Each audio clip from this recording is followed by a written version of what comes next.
Chapter 37.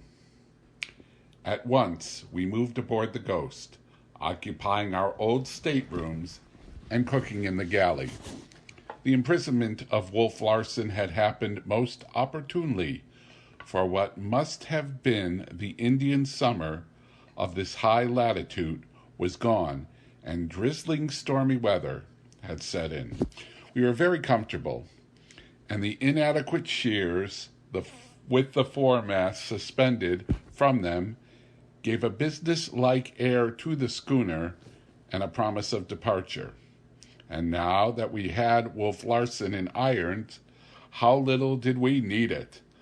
Like his first attack, his second had been accompanied by serious disablement. Maud made the discovery in the afternoon while trying to give him nourishment. He had shown signs of consciousness, and she had spoken to him, eliciting no response. He was lying on his left side at the time, in evident pain. With a restless movement, he rolled his head around, clearing his left ear from the pillow against which it had been pressed. At once he heard and answered her, and at once she came to me. Pressing the pillow against his left ear, I asked him if he heard me, but he gave no sign. Removing the pillow and repeating the question, he answered promptly that he did. "Do you know you are deaf in the right ear?" I asked. "Yes," he answered in a low, strong voice. "And worse than that, my whole right side is affected. It seems asleep. I cannot move arm or leg." "Feigning again?" I demanded angrily. He shook his head, his stern mouth shaping the strangest twisted smile. It was indeed a twisted smile, for it was on the left side only, the facial muscles of the right side moving not at all. "This was the last play of the wolf," he said. "I am paralyzed. I shall never walk again." "Oh, only on the other side," he added, as though divining the suspicious glance I flung at his left leg, the knee of which had just then drawn up and elevated the blankets. "It's unfortunate," he continued. "I like to have done for you first, Humph, and I thought I had that much left in me." "But why?" I asked, partly in horror, partly out of curiosity. Again, his stern mouth framed the twisted smile as he said, "Oh, just to be alive, to be living and doing, to be the biggest bit of the ferment to the end, to eat you, but to die this way." He shrugged his shoulders, or attempted to shrug them, rather, for the left shoulder alone moved. Like the smile, the shrug was twisted. "But how can you account for it?" I asked. "Where is the seat of your trouble?" "The brain," he said at once. "It was those cursed headaches that brought it on." "Symptoms," I said. He nodded his head. "There is no accounting for it. I was never sick in my life. Something's gone wrong with my brain. A cancer, a tumor, or something of that nature. A thing that devours and destroys. It's attacking my nerve centers, eating them up bit by bit, cell by cell, from the pain." "The motor centers too," I suggested. "So it would seem. And the curse of it is that I must lie here, conscious, mentally unimpaired, knowing that the lines are going down, breaking bit by bit communication with the world. I cannot see. Hearing and feeling are leaving me. At this rate, I shall soon cease to speak. Yet all the time I shall be here, alive, active, and powerless."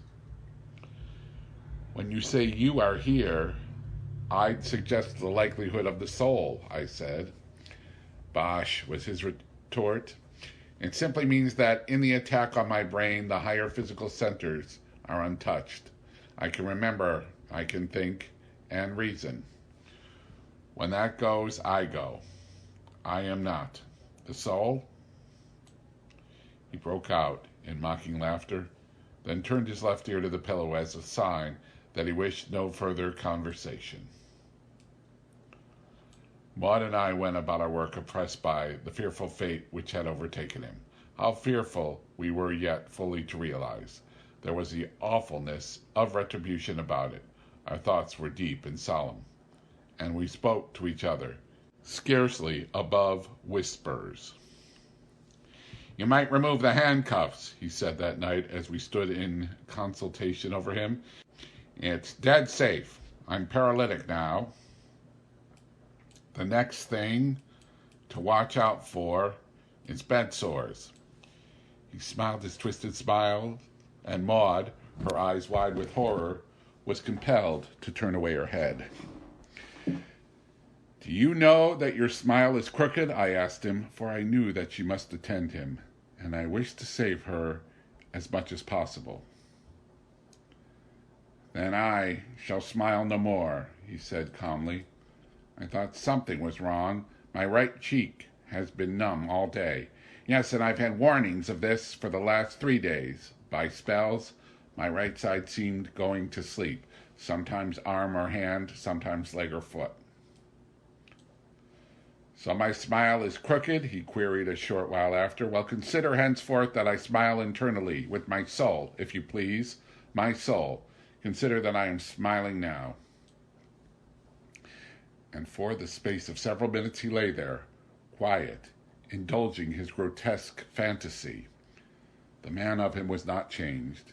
It was the old, indomitable, terrible Wolf Larsen, imprisoned somewhere within that flesh, which had once been so invincible and splendid.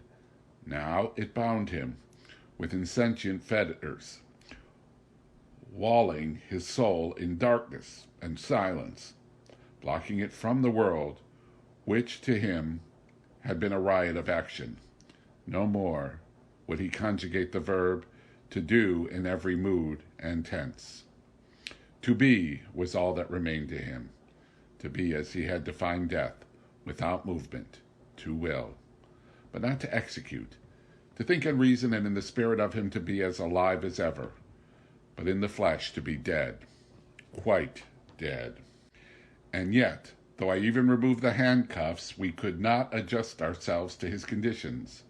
Our minds revolted. To us he was full of potentiality. We knew not what to expect of him next, what fearful thing rising above the flesh he might break out and do. Our experience warranted this state of mind, and we went about our work with anxiety always upon us. I had solved the problem which had arisen through the shortness of the shears. By means of the watch tackle, I had made a new one, I heaved the butt of the foremast across the rail and lowered it to the deck. Next, by means of the shears, I hoisted the main boom on board. Its 40 feet of length would supply the height necessary properly to swing the mast. By means of a secondary tackle I had attached to the shears, I swung the boom to a nearly perpendicular position, then lowered the butt to the deck, where, to prevent slipping, I spiked great cleats around it. The single block of my original shears tackle I had attached to the end of the boom.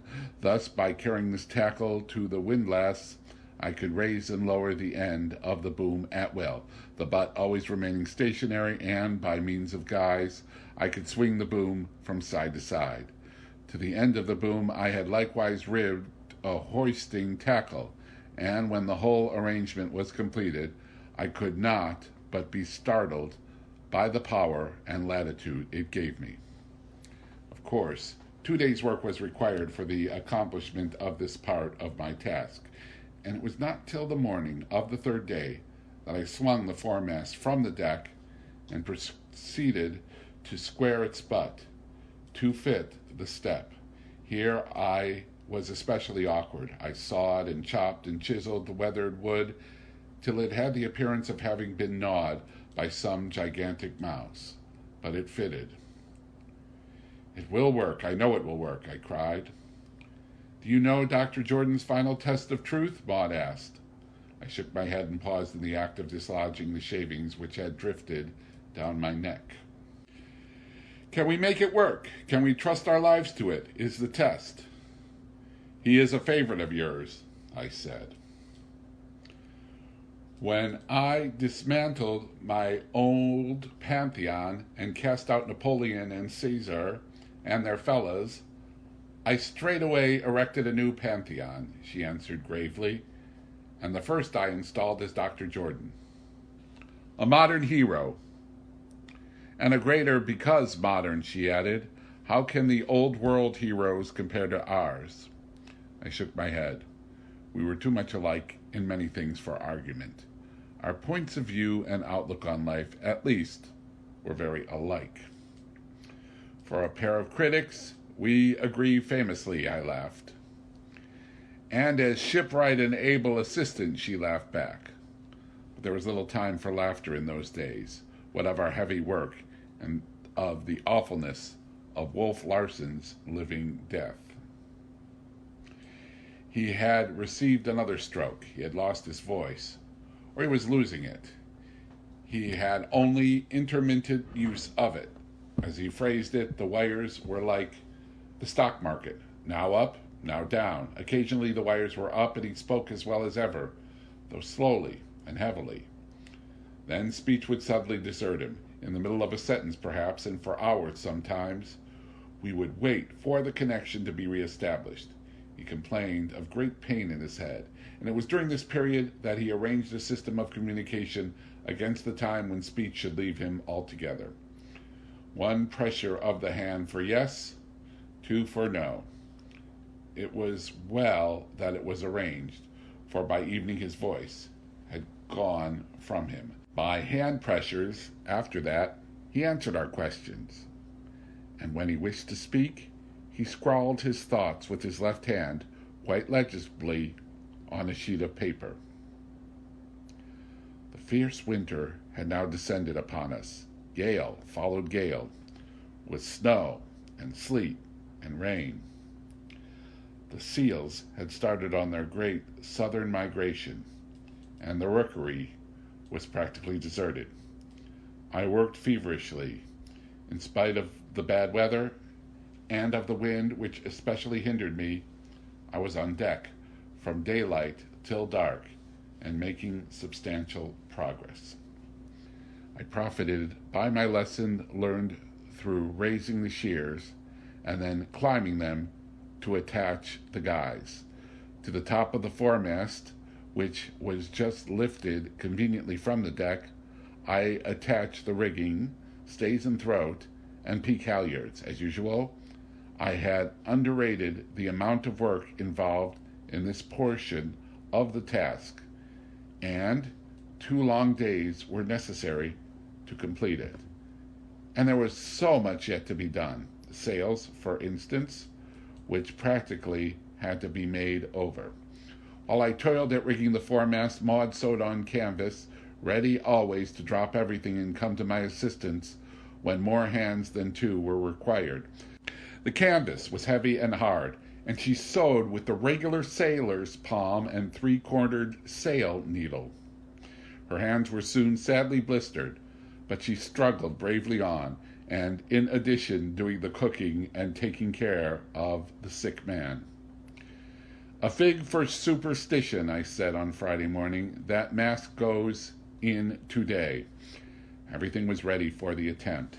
Carrying the boom tackle to the windlass, I hoisted the mast nearly clear of the deck. Making this tackle fast, I took to the windlass the shears tackle, which was connected with the end of the boom, and with a few turns had the mast perpendicular and clear. Maud clapped her hands the instant she was relieved from holding the turn, crying, "It works! It works! We'll trust our lives to it." Then she assumed a rueful expression. "It's not over the hole," she added. "Will you have to begin all over?" I smiled in superior fashion, and slacking off on one of the boom guys and taking in on the other, swung the mast perfectly in the center of the deck.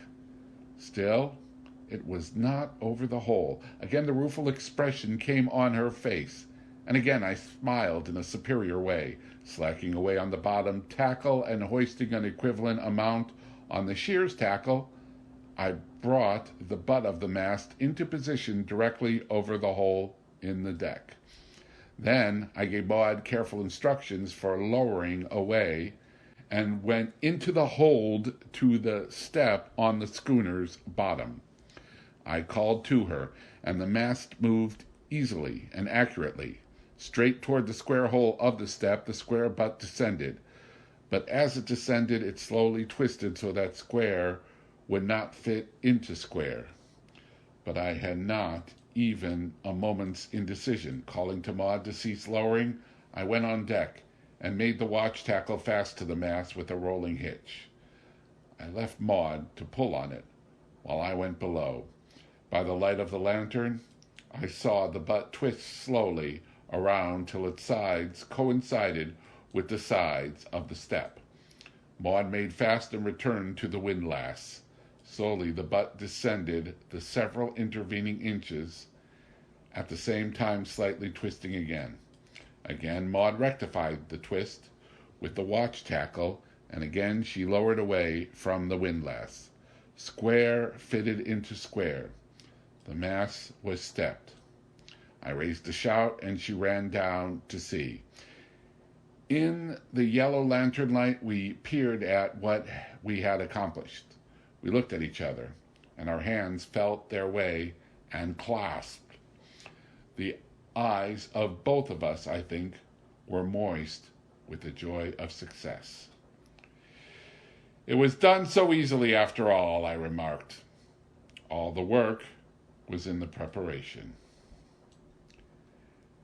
And all the wonder in the completion, Maud added. I can scarcely bring myself to realize that great mast is really up and in, that you have lifted it from the water, swung it through the air, and deposited it here where it belongs. It is a Titan's task. And they made themselves many inventions, I began merrily, then paused to sniff the air. I looked hastily at the lantern. It was not smoking. Again I sniffed. Something is burning, Maud said, with sudden conviction. We sprang together for the ladder, but I raced past her to the deck. A dense volume of smoke was pouring out of the steerage companionway. The wolf is not dead yet, I muttered to myself as I sprang down through the smoke. It was so thick in the confined space that I was compelled to feel my way, and so potent was the spell of Wolf Larsen on my imagination, I was quite prepared for the helpless giant to grip my neck in a stranglehold. I hesitated, the desire to race back and up the steps to the deck almost overpowering me. Then I recollected Maud, the vision of her as I had last seen her in the lantern light of the schooner's hold, her brown eyes warm and moist with joy, flashed before me, and I knew that I could not go back. I was choking and suffocating by the time I reached Wolf Larsen's bunk. I reached my hand and felt for his. He was lying motionless, but moved slightly at the touch of my hand. I felt over and under his blankets. There was no warmth, no sign of fire. Yet that smoke which blinded me and made me cough and gasp must have a source. I lost my head temporarily and dashed frantically about the steerage. A collision with the table partially knocked the wind from my body and brought me to myself. I reasoned that a helpless man could start a fire only near to where he lay. I returned to Wolf Larsen's bunk. There I encountered Maud. How long she had been there in that suffocating atmosphere I could not guess. "Go up on deck," I commanded peremptorily. "But Humphrey," she began to protest in a queer, husky voice. "Please, please," I shouted at her harshly. She drew away obediently, and then I thought, what if she cannot find the steps? I started after her, to stop at the foot of the companionway. Perhaps she had gone up. As I stood there, hesitant, I heard her cry softly, "Oh, Humphrey, I am lost."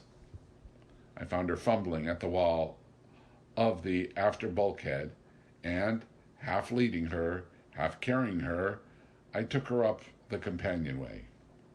The pure air was like nectar.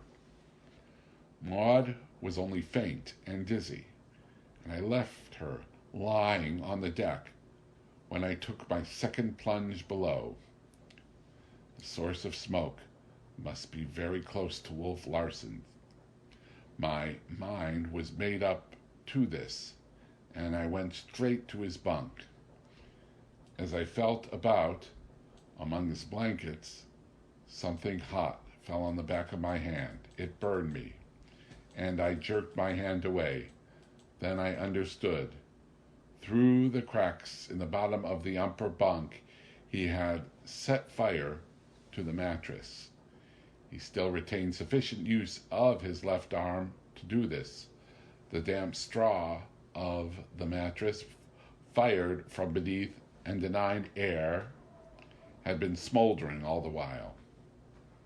As I dragged the mattress out of the bunk, it seemed to disintegrate in midair, at the same time bursting into flames. I beat out the burning remnants of straw in the bunk, then made a dash for the deck for fresh air. Several buckets of water sufficed to put out the burning mattress in the middle of the steerage floor. And then, 10 minutes later, when the smoke had fairly cleared, I allowed Maud to come below. Wolf Larsen was unconscious, but it was a matter of minutes for the fresh air to restore him.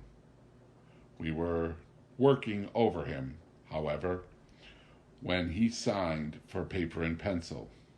"Pray, do not interrupt me," he wrote. "I am smiling.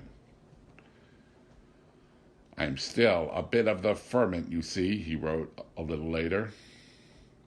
"I'm glad you are as small a bit as you are," I said. "Thank you," he wrote, "but just think of how much smaller I shall be before I die. And yet, I am all here, Hump," he wrote with a final flourish. "I can think more clearly than ever in my life before. Nothing to disturb me. Concentration is perfect. I am all here and more than here."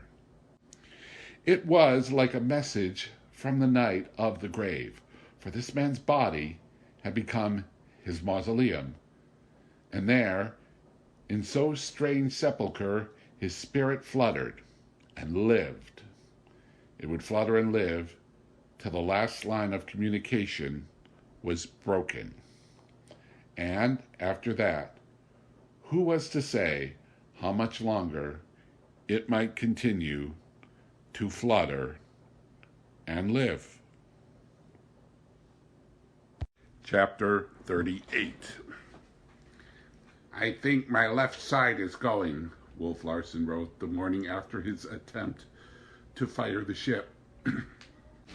"The numbness is growing. I can hardly move my hand. You will have to speak louder. The last lines are going down." "Are you in pain?" I asked. I was compelled to repeat my question loudly before he answered. "Not all the time." The left hand stumbled slowly and painfully across the paper, and it was with such extreme difficulty that we deciphered the scrawl. It was like a spirit message, such as are delivered in the seances of spiritualists for $1 admission. "But I'm still here, all here," the hand scrawled more slowly and painfully than ever. The pencil dropped, and we had to replace it in the hand. "Where there is no pain, I have perfect peace and quiet. I have never thought so clearly. I can ponder life and death like a Hindu sage." "And immortality?" Maud queried loudly in the ear. 3 times the hand essayed to write but fumbled hopelessly. The pencil fell. In vain we tried to replace it. The fingers could not close on it. Then Maud pressed and held the fingers about the pencil with her hand, and the hand wrote, in large letters, and so slowly that the minutes ticked off to each letter, B-O-S-H.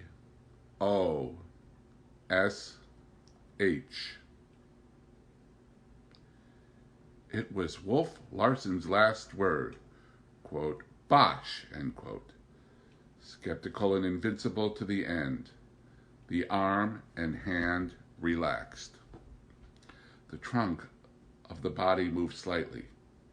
Then there was no movement. Maud released the hand. The fingers spread slightly, falling apart of their own weight, and the pencil rolled away. Do you still hear? I shouted, holding the fingers and waiting for the single pressure which would signify yes. There was no response. The hand was dead. I noticed the lips slightly move, Maud said. I repeated the question. The lips moved. She placed the tips of her fingers on them. Again, I repeated the question. Yes, Maud announced. We looked at each other expectantly. What good is it? I asked. What can we say now? Oh, ask him, she hesitated. Ask him something that requires no for an answer, I suggested. Then we will know for certainty. Are you hungry? She cried. The lips moved under her fingers, and she answered, yes. Will you have some beef? Was her next query. No, she announced. Beef tea? Yes, he will have some beef tea, she said, quietly looking up at me. Until his hearing goes, we shall be able to communicate with him. And after that, she looked at me queerly. I saw her lips trembling and the tears swimming up in her eyes. She swayed toward me, and I caught her in my arms. Oh, Humphrey, she sobbed. When will it all end? I'm so tired, so tired. She buried her head on my shoulder, her frail form shaken with a storm of weeping. She was like a feather in my arms, so slender, so ethereal. She has broken down at last, I thought. What can I do without her help? But I soothed and comforted her till she pulled herself bravely together and recuperated mentally as quickly as she was wont to do physically. I ought to be ashamed of myself, she said, then added with the whimsical smile I adored, but I am only one small woman. That phrase, one small woman, startled me like an electric shock.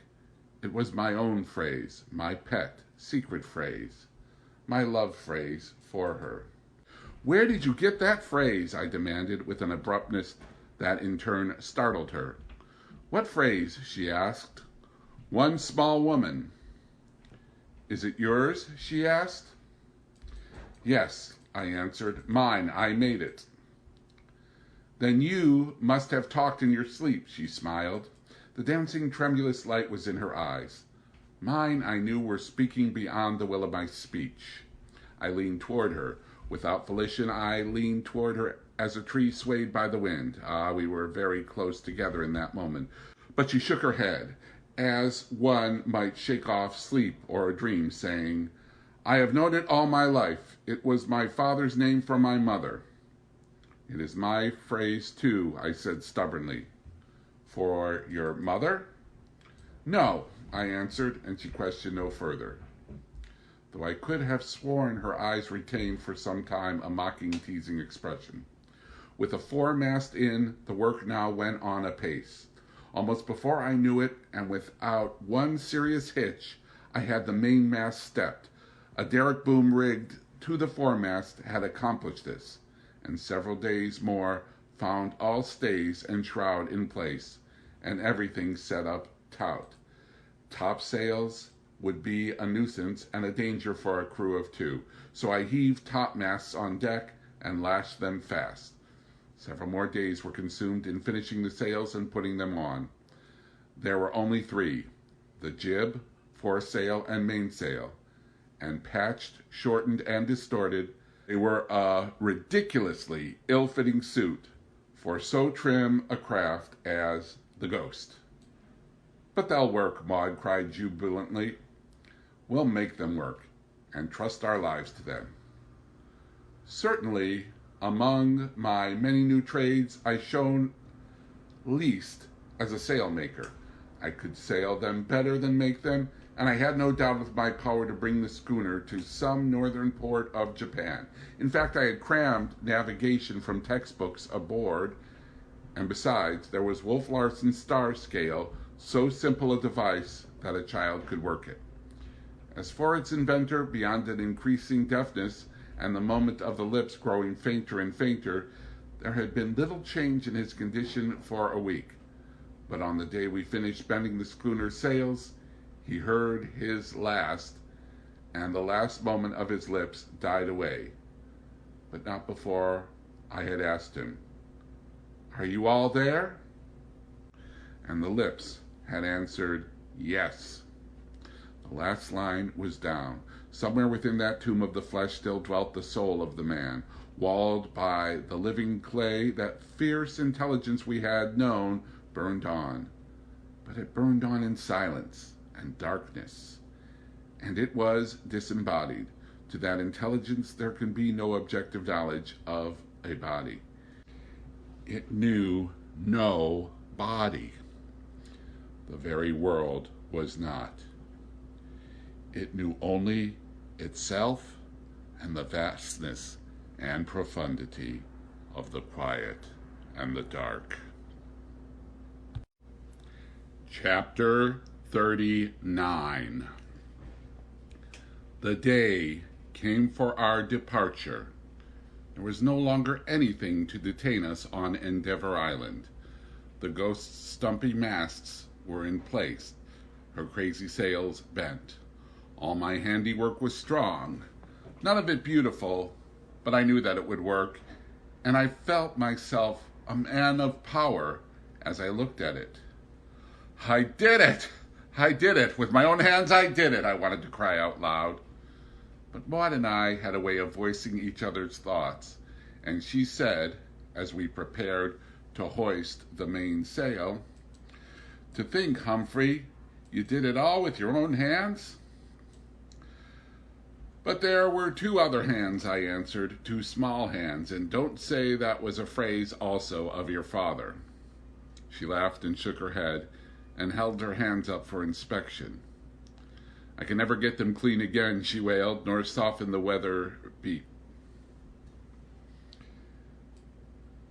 "Then dirt and weather beat shall be your guerdon of honor," I said, holding them in mine.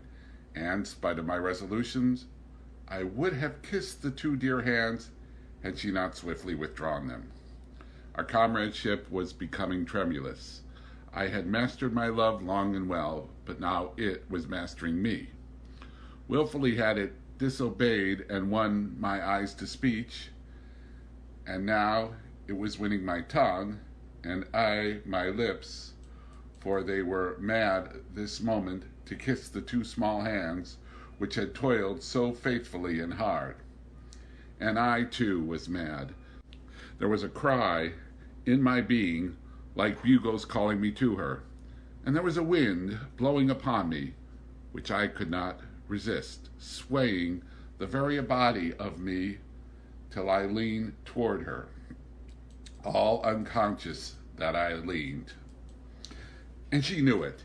She could not but know it as she swiftly drew away her hands, and yet could not forbear one quick searching look before she turned away her eyes. By means of deck tackles, I had arranged to carry the halyards forward to the windlass, and now I hoisted the mainsail, peak and throat, at the same time. It was a clumsy way, but it did not take long, and soon the foresail as well was up and fluttering. "We can never get that anchor up in this narrow place, once it has left the bottom," I said. "We should be on the rocks first." "What can I do?" she asked. "Slip it," was my answer, "and when I do, you must do your first work on the windlass. I shall have to run at once to the wheel, and at the same time you must be hoisting the jib. This maneuver of getting underway I had studied and worked out a score of times, and with the jib halyard to the windlass, I knew Maud was capable of hoisting that most necessary sail. A brisk wind was blowing into the cove, and though the water was calm, rapid work was required to get us safely out. When I knocked the shackle bolt loose, the chain roared out through the hawse hole and into the sea. I raced aft, putting the wheel up. The Ghost seemed to start into life as she heeled to the first fill of her sails. The jib was rising. As it filled, the Ghost's bow swung off, and I had to put the wheel down a few spokes and steady her. I had devised an automatic jib sheet which passed the jib across of itself, so there was no need for Maud to attend to that. But she was still hoisting the jib when I put the wheel hard down. It was a moment of anxiety, for the Ghost was rushing directly upon the beach, a stone's throw distant. But she swung obediently on her heel into the wind. There was a great fluttering and flapping of canvas and reef points, most welcome to my ears. Then she filled away on the other tack. Maud had finished her task and came aft, where she stood beside me. A small cap perched on her wind-blown hair, her cheeks flushed from exertion, her eyes wide and bright with the excitement, her nostrils quivering to the rush and bite of the fresh salt air. Her brown eyes were like a startled deer's.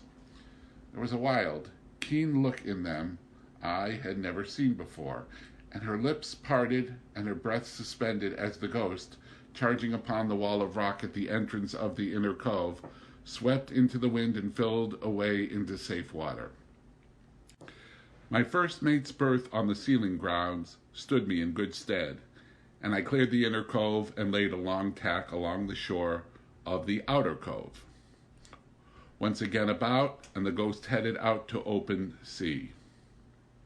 She had now caught the bosom breathing of the ocean and was herself a breath with the rhythm of it as she smoothly mounted and slipped down each broad-backed wave.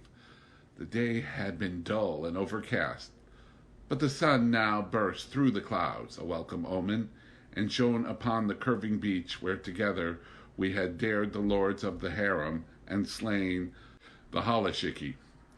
All Endeavor Island brightened under the sun. Even the grim southwestern promontory showed less grim, and here and there, where the sea spray wet its surface, high lights flashed and dazzled in the sun. "I shall always think of it with pride," I said to Maud. She threw her head back in a queenly way and said, "Dear, dear Endeavor Island, I shall always love it." "And I said quickly. It seemed our eyes must meet in a great understanding, and yet, loath, they struggled away and did not meet. There was a silence I might almost call awkward, till I broke it, saying, "See those black clouds to windward? You remember I told you last night the barometer was falling." "And the sun is gone," she said, her eyes still fixed upon our island, where we had proved our mastery over matter and attained to the truest comradeship that may fall to man and women. "And it's slack off the sheets for Japan," I cried gaily. "A fair wind and a flowing sheet, you know, or however it goes." Lashing the wheel, I ran forward, eased the fore and main sheets, took in on the boom tackles, and trimmed everything for the quartering breeze, which was ours. It was a fresh breeze, very fresh, but I resolved to run along as I dared. Unfortunately, when running free, it is impossible to lash the wheel, so I faced an all-night watch. Maud insisted on relieving me, but proved that she had not the strength to steer in a heavy sea, even if she could have gained the wisdom on such short notice. She appeared quite heartbroken over the discovery, but recovered her spirits by coiling down tackles and halyards and all stray ropes. Then there were meals to be cooked in the galley, beds to make, Wolf Larsen to be attended upon, and she finished the day with a grand house-cleaning attack upon the cabin and steerage. At night, I steered without relief, the wind slowly and steadily increasing and the sea rising. At 5 in the morning, Maud brought me hot coffee and biscuits she had baked. And at 7, a substantial and piping hot breakfast put new lift into me. Throughout the day, and as slowly and steadily as ever, the wind increased. It impressed one with its sullen determination to blow, and blow harder, and keep on blowing. And still the ghost foamed along, racing off the miles till I was certain she was making at least 11 knots. It was too good to lose, but by nightfall I was exhausted. Though in splendid physical trim, a 36-hour trick at the wheel was the limit of my endurance. Besides, Maud begged me to heave to, and I knew if the wind and sea increased at the same time during the night, that it would soon be impossible to heave to. So as twilight deepened, gladly, and at the same time reluctantly, I brought the ghost up on the wind. But I had not reckoned upon the colossal task of reefing of 3 sails meant for 1 man. While running away from the wind, I had not appreciated its force. But when we ceased to run, I learned to my sorrow and well nigh to my despair how fiercely it was really blowing. The wind balked at my every effort, ripping the canvas out of my hands, and in an instant undoing what I had gained by 10 minutes of severest struggle. At 8 o'clock, I had succeeded only in putting the second reef into the foresail. At 11 o'clock, I was no farther along. Blood dripped from every finger end, while the nails were broken to the quick. From pain and sheer exhaustion, I wept in the darkness, secretly, so that Maud should not know. Then, in desperation, I abandoned the attempt to reef the mainsail and resolved to try the experiment of heaving to under the closed-reefed foresail. 3 hours more were required to gasket the mainsail and jib, and at 2 in the morning, nearly dead, the life almost buffeted and worked out of me, I had barely sufficient consciousness to know the experiment was a success. The close-reefed foresail worked. The ghost clung on close to the wind and betrayed no inclination to fall off broadside to the trough. I was famished, but Maud tried vainly to get me to eat. I dozed with my mouth full of food. I would fall asleep in the act of carrying food to my mouth and waken in torment to find the act yet uncompleted. So sleepily helpless was I that she was compelled to hold me in my chair to prevent my being flung to the floor by the violent pitching of the schooner. Of the passage from the galley to the cabin I knew nothing. It was a sleepwalker Maud guided and supported. In fact, I was aware of nothing till I awoke. How long after I could not imagine, in my bunk with my boots off. It was dark. I was stiff and lame, and cried out with pain when the bedclothes touched my poor finger ends. Morning had evidently not come, so I closed my eyes and went to sleep again. I did not know it, but I had slept the clock around, and it was night again. Once more I woke, troubled because I could sleep no better. I struck a match and looked at my watch. It marked midnight, and I had not left the deck until 3. I should have been puzzled I had not guessed the solution. No wonder I was sleeping brokenly. I had slept 21 hours. I listened for a while to the behavior of the ghost, to the pounding of the seas and the muffled roar of the wind on deck, and then turned over on my side and slept peacefully until morning. When I arose at 7, I saw no sign of Maud, and concluded she was in the galley, preparing breakfast. On deck I found the ghost doing splendidly under her patch of canvas. But in the galley, though a fire was burning and water boiling, I found no Maud.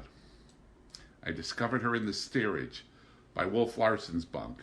I looked at him, the man who had been hurled down from the topmost pitch of life to be buried alive and be worse than dead. There seemed a relaxation of his expressionless face, which was new. Maud looked at me, and I understood. His life flickered out in the storm, I said. But he still lives, she answered, infinite faith in her voice. He had too great strength. Yes, she said, but now it no longer shackles him. He is a free spirit. He is a free spirit, surely, I answered, and taking her hand, I led her on deck. The storm broke that night, which is to say that it diminished as slowly as it had arisen. After breakfast next morning, when I had hoisted Wolf Larsen's body on deck, ready for burial, it was still blowing heavily, and a large sea was running. The deck was continually awash with the sea, which came inboard over the rail and through the scuppers. The wind smote the schooner with a sudden gust, and she heeled over till her lee rail was buried, the roar in her rigging rising in pitch to a shriek. We stood in the water to our knees as I bared my head. I remember only one part of the service, I said, and that is, and the body shall be cast into the sea. Maud looked at me, surprised and shocked. But the spirit of something I had seen before was strong upon me, impelling me to give service to Wolf Larsen, as Wolf Larsen had once given service to another man. I lifted the end of the hatch cover, and the canvas-shrouded body slipped feet first into the sea. The weight of iron dragged it down. It was gone. "Goodbye, Lucifer, proud spirit," Maud whispered, so low that it was drowned by the shouting of the wind. But I saw the movement of her lips and knew. As we clung to the lee rail and worked our way aft, I happened to glance leeward. The Ghost, at the moment, was uptossed on a sea, and I caught a clear view of a small steamship 2 or 3 miles away, rolling and pitching head-on to the sea as it steamed toward us. It was painted black, and from the talk of the hunters of their poaching exploits, I recognized it as a United States revenue cutter. I pointed it out to Maud and hurriedly led her aft to the safety of the poop. I started to rush below the flag locker, then remembered that in rigging the Ghost, I had forgotten to make provision for a flag halyard. "We need no distress signal," Maud said. "They have only to see us." "We are saved," I said soberly and solemnly, and then, in an exuberance of joy, I hardly know whether to be glad or not. I looked at her. Our eyes were not loath to meet. We leaned toward each other, and before I knew it, my arms were about her. "Need I?" I asked, and she answered, "There is no need, though the telling of it would be sweet, so sweet." Her lips met the press of mine, and by what strange trick of the imagination I know not, the scene in the cabin of the Ghost flashed upon me, when she had pressed her fingers lightly on my lips and said, "Hush, hush." "My woman, my one small woman," I said, my free hand petting her shoulder in the way all lovers know, though never learn in school. "My man," she said, looking at me for an instant with tremulous lids which fluttered down and veiled her eyes as she snuggled her head against my breast with a happy little sigh. I looked toward the cutter. It was very close. A boat was being lowered. "One kiss, dear love," I whispered. "One kiss before they come." "And rescue us from ourselves," she completed, with a most adorable smile, whimsical as I had never seen it, for it was whimsical with love.